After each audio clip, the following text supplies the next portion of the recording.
Alright, so just thought I'd do a quick little video. I've had this cold air intake by S&B.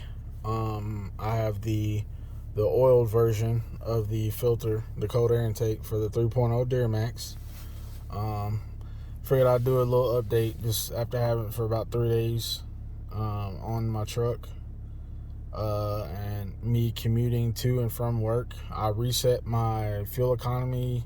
As you can see, I have it set to, let me zoom in. Alright. I'm sorry, I'm on my phone, so it's kind of focusing. So I don't know if you can see that. So my average right now is 23.7, and my best is 26.8. Now, mind you, like I said, it's set up for to calculate that within 50 miles. So my commute to work every day is about one way commute to work is for me is about 36 miles. So overall, I guess you can say my overall trip to and from work is 72 miles. And that's not counting me, having to run errands and stuff every day after work.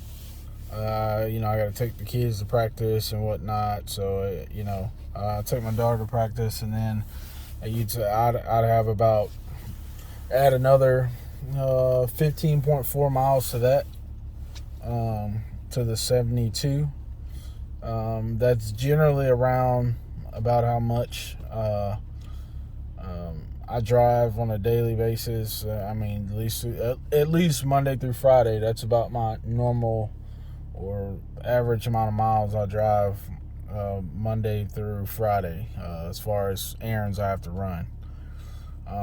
So like I said, it's been 3 days. Today is the third day for this cold air intake, and you can see the best I've gotten is 26.8. So and that's with me, because I'm kind of giddy about putting this cold air intake on. I like the way it sounds, so every now and then I'll get into it a little bit. So I kind of give it a little more gas here and there, and because I like hearing the turbo. I like hearing the engine. The engine sounds a lot better. I don't know if you can hear it idling, but it's idling now. I cracked the window a little. So let me see.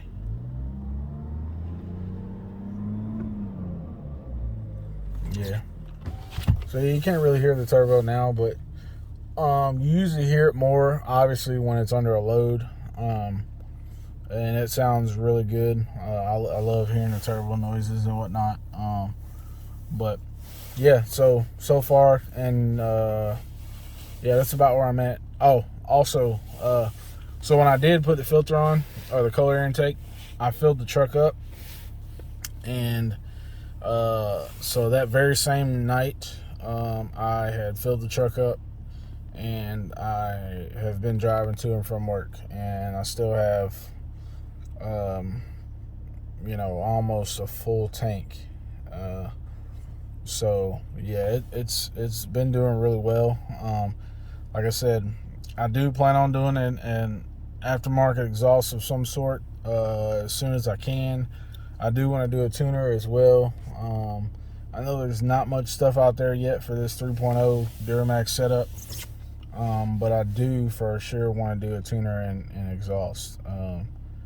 As you can see, I have 9,168 miles on this truck. I bought this truck with 1,200 miles on this truck. So, and I've been like doing a lot of traveling and stuff, and going out of town and whatnot. We drove to South Carolina this past weekend, and I'll say from my doorstep to our destination in South Carolina, or Myrtle Beach, where we were, the drive was 5 hours and 45 minutes. So I left here with a full tank, obviously.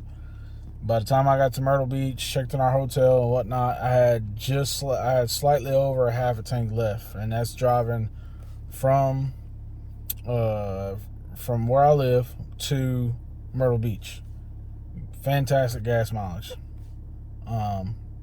And honestly, if we hadn't, been a tourist and drove around Myrtle Beach and whatnot, and did some sightseeing and did some, events and stuff, I probably could have gotten there and back on one tank of gas.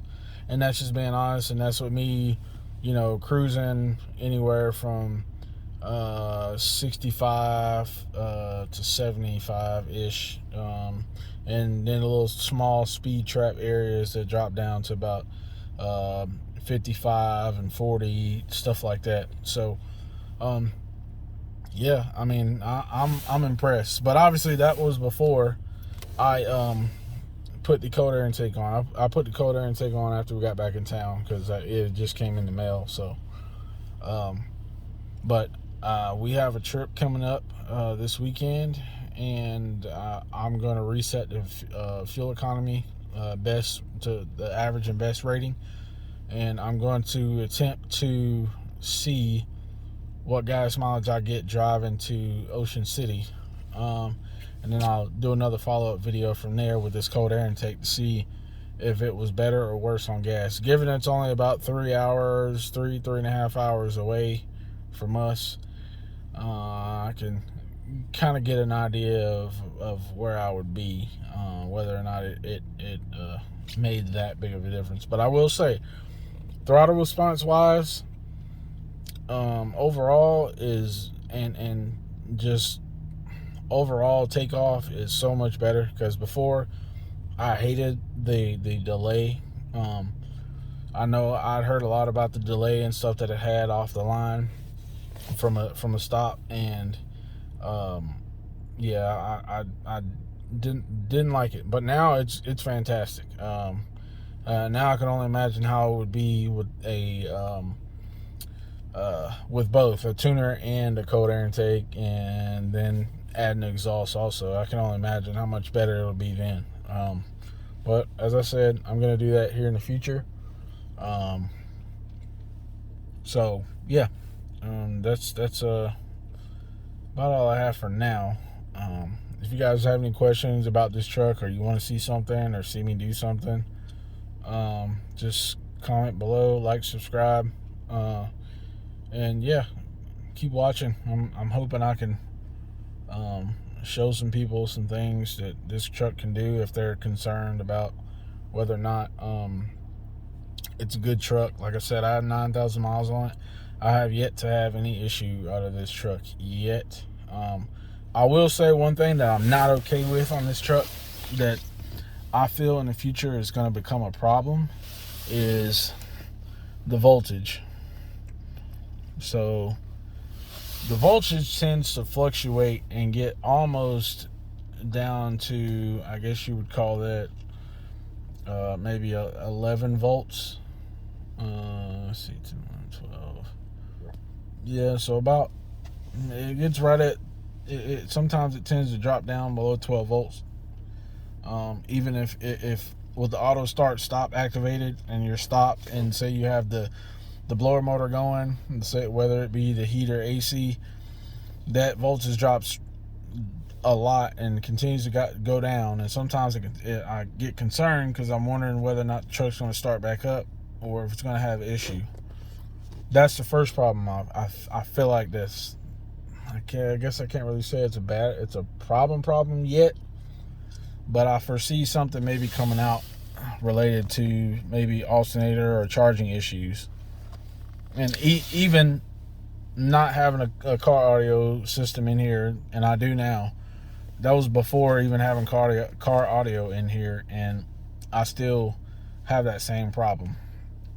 And I can do a video on my car audio stuff later, as well as time goes on.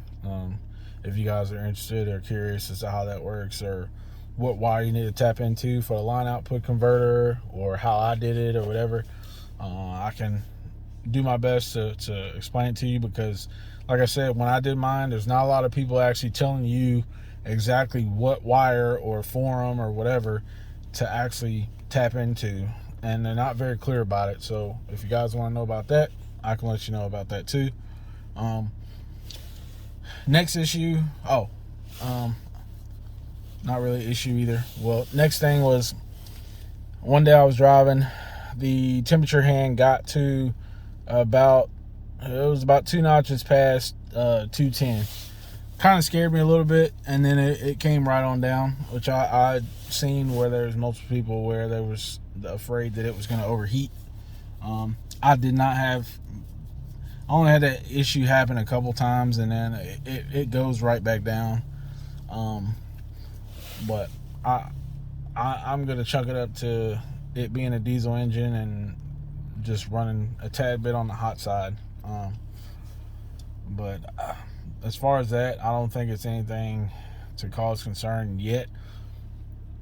However, I know this does have the electronic controlled, I guess, cooling system, which I kind of wish they would just have stuck to the old school way. But I guess we'll see as time goes on.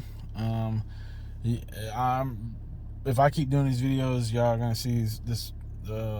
Like I said, it's dependent upon how well it does, and if people are actually enjoying them, I'll keep making them. Because like I said, I wish these things that I'm telling you guys, I wish people had told me these things before I bought this truck, which I don't regret buying this truck at all. It's fantastic. I had a 2018 Colorado before this with the V6 or 3.6 liter.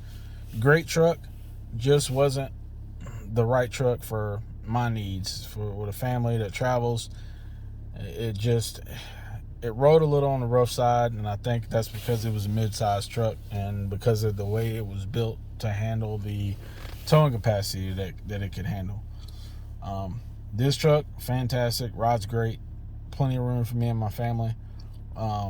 However, if you travel, you have a family, I would probably tell you, if you want a Silverado, try to at least spring for the LTZ.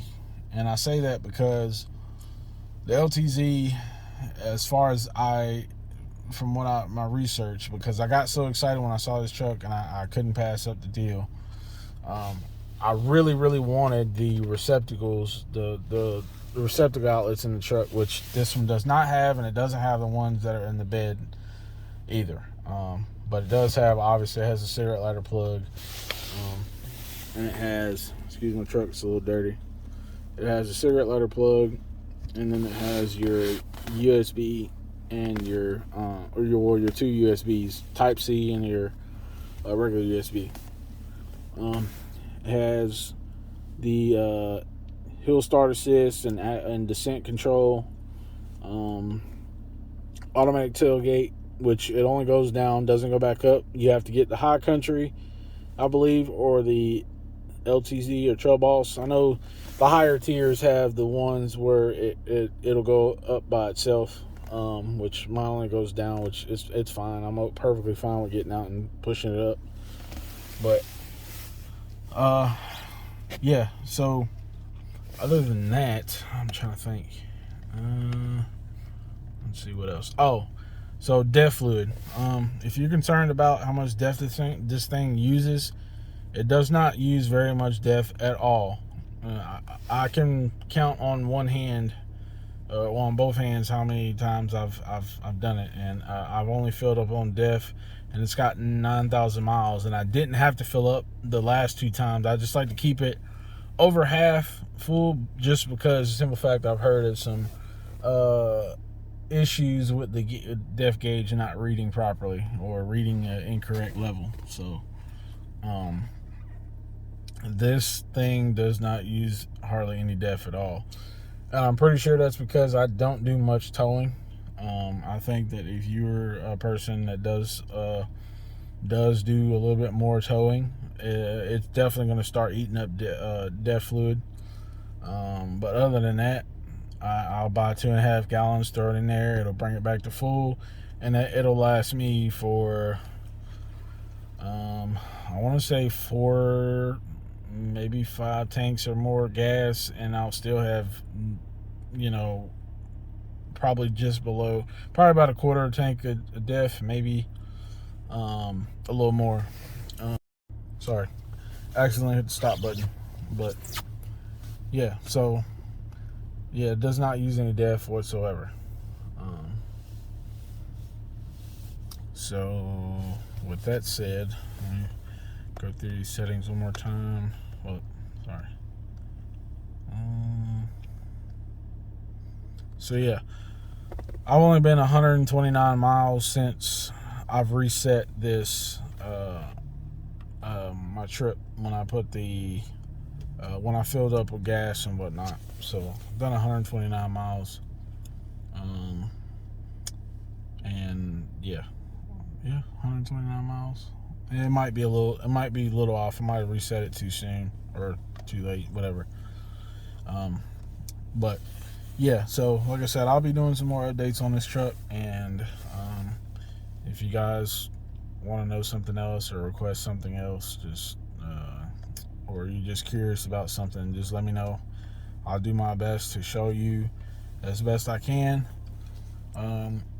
If you guys are interested in seeing a closer look at the cold air intake installed or uninstalled, that's also something I would be up for doing. If you guys just want to see what's under the just what's under it and how it looks back there, I will do my best to try and get you some footage on that. I would say I may even be open to taking that rear charge pipe back off, just because it's a lot easier getting the aftermarket charge pipe off than it is getting the factory charge pipe off, just because the factory charge pipe in the back for the cold air intake is just it's too wide.